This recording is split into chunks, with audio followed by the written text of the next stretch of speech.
¿qué es la estrategia? Para mí, esto es, creo que lo explica muy bien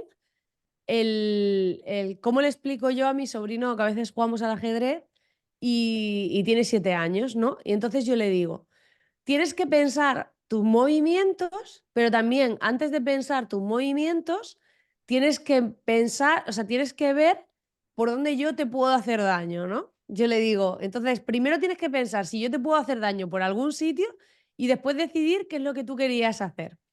Porque, bueno, él como es un niño más pequeño, muchas veces dice, pues yo voy a hacer esto y tiene la idea, ¿no? Como la acción que va a hacer y no piensa en qué voy a hacer yo, ¿no? Pues esto trasladado al mundo online sería lo mismo.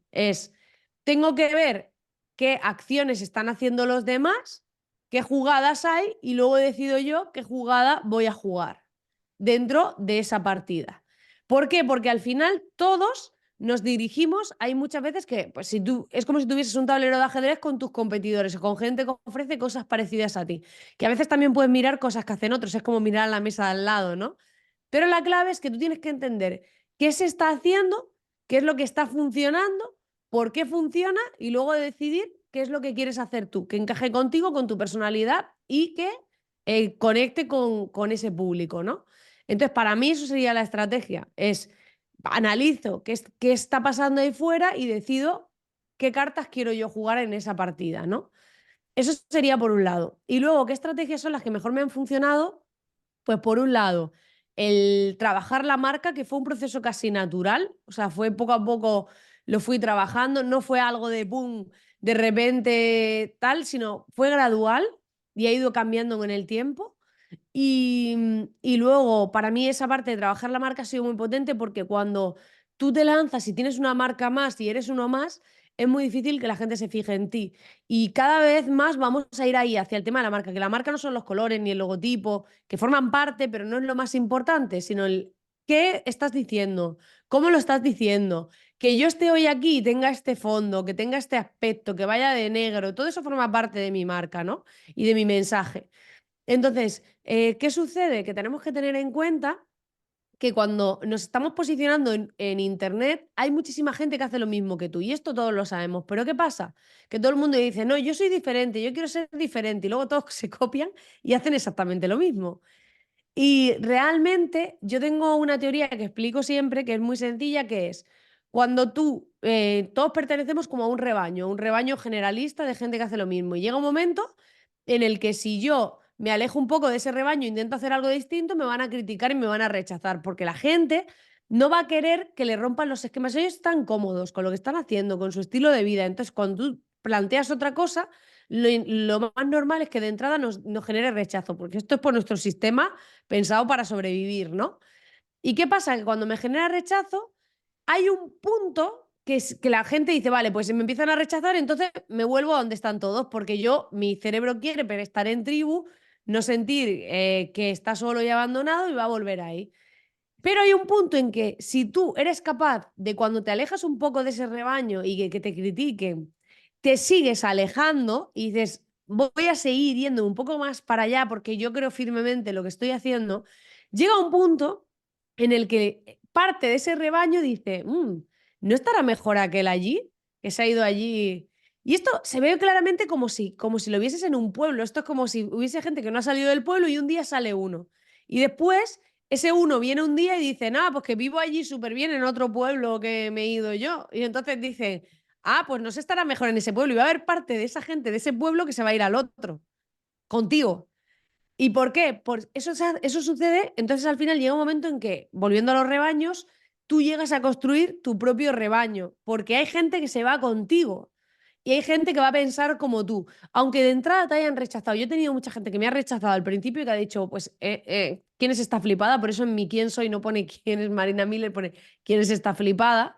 Y al final se trata de eso, de que seamos lo suficientemente auténticos como para que haya gente que se cuestione el seguirnos a nosotros en vez de a otros. Sería un poco el mensaje. Me gusta esta respuesta porque además la sonrisa que te ha salido ha sido un déjà vu porque justo en estos días me ha saltado un anuncio tuyo en Instagram donde justamente te ríes de las personas que dicen que son diferentes y al final es el mismo copy, es el mismo tono, son las mismas palabras y es que es así. El problema es que hay algo más triste que las personas que siguen al rebaño y son las que se creen originales por copiar al nuevo rebaño. Y creo que seguir al nuevo rebaño hay que hacerlo de cada uno a su manera. A mí hay algo que, en cuanto a la hora de diferenciarse, que te quería preguntar, porque es muy difícil destacar en un mercado saturado o en un mercado con tanta competencia y más como es el marketing, que es, digamos, diferenciarte entre los diferenciantes, entre los diferentes. Es muy complicado. ¿Qué errores se cometen a la hora de intentar diferenciarse para no acabar siendo lo que yo digo un cuñado del copy o un copy cuñado? Porque uno de lo que veo yo es diferenciarte por diferenciarte. Yo creo que la diferenciación parte de una premisa y es que esa diferenciación debe aportar valor. Si me diferencio solamente por el hecho de ser diferente, al final eres un payaso, es simplemente llamar la atención. Yo creo que esa llamada de atención tiene que ir encaminada a acabar aportando algo. No sé si lo ves así. ¿Qué errores crees que se cometen en ese punto? Pues yo creo que muchas veces se copia la personalidad de otro porque no has encontrado cuál es tu personalidad.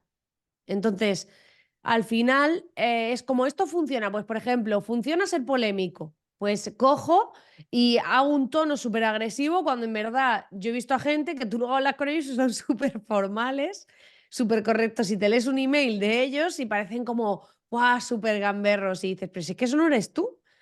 Yo una de las cosas que hice fue que es un proceso. Yo antes, mira, me acuerdo que cuando vivía en Madrid, a mí se me pegan mucho los acentos y es muy fácil. Entonces yo hablaba todo con eses. Y cuando me volví a Almería, claro, yo ya me sentía violenta porque era como, estoy hablando con eses cuando yo ya no hablo así, porque ahora estoy en otro entorno y vale que pueda hablar un poco más, digamos, formal de lo que yo lo haría en mi entorno habitual, pero me sentía rara. Entonces hice un podcast que recuerdo, yo creo que lloré y todo en el podcast, como de, o sea, estoy haciendo esto y ya no me siento bien hablando así. Y entonces hice ese podcast como explicando ese cambio, ¿no? Y creo que es importante que seamos honestos con nosotros mismos. Entonces, yo lo que soy es honesta y transparente y eso se traslada. Yo, por ejemplo, soy una tía que tiene mucho humor. Entonces, en mi web tiene que haber humor. Por eso ahora tú entras en mi club y en la landing pone, si aprendes esto, querrás enviarme un 5J a mi casa. Y salgo yo con un jamón 5J. Entonces, ¿qué es? Que yo soy esa persona. No estoy impostándolo y luego soy muy clara, muy directa, hablo así. Yo cuando hablo a alguien le digo, o sea, es que lo he hecho con clientes, es decir, eso es una mierda. Y yo eso se lo he dicho así. Entonces, como soy tan clara y tan directa, en mi comunicación, en mis emails tiene que haber eso. El problema está en cuando tú coges la personalidad de otro que tú no eres y pensando que eso va a causar sensación, coges y adoptas esa personalidad. Otra cosa es que tú transformes tu identidad, porque la identidad, o sea, quienes somos, no es algo que encontremos, es algo que decidimos. Entonces, para mí, yo puedo decidir que a partir de ahora voy a ser una persona más directa, más gamberra, y que mi personalidad se vaya transformando a eso. Y conforme mi personalidad vaya hacia eso, yo puedo cambiar mi comunicación. Lo que no tiene sentido es que yo haga una comunicación que no soy yo, porque eso es como la persona va a sentir que no es real y se te va a pillar muy fácil y la gente no va a conectar porque si tú de repente mandas email súper agresivo y luego resulta que tú hablas con alguien y eres súper cordial y súper un saludo, pues va a haber una incoherencia ahí, la gente no es tonta, lo va a detectar. Entonces, no hay nada que genere más rechazo que sentir esa incoherencia desde fuera, ¿no? Entonces, lo importante es que tú vayas descubriendo quién eres y que vayas lanzando un mensaje acuerdo en ese momento con quien tú eres. Ese sería un poco el mensaje. Entonces, yo el error más grande que veo es ese, el intentar ser otra persona porque no sabes quién eres tú. Es que eso se ve muy claro en una clase de instituto. Están los que son malos y luego están los que se quieren juntar con los malos y parecer malos. Y creo que no hay nada más ridículo que el que intenta parecer malo y luego lo veis un trocito de pan. Entonces, eso me parece fundamental, el transmitir realmente lo que tú eres, porque al final acabarás atrayendo a gente que va a concordar contigo en ese sentido.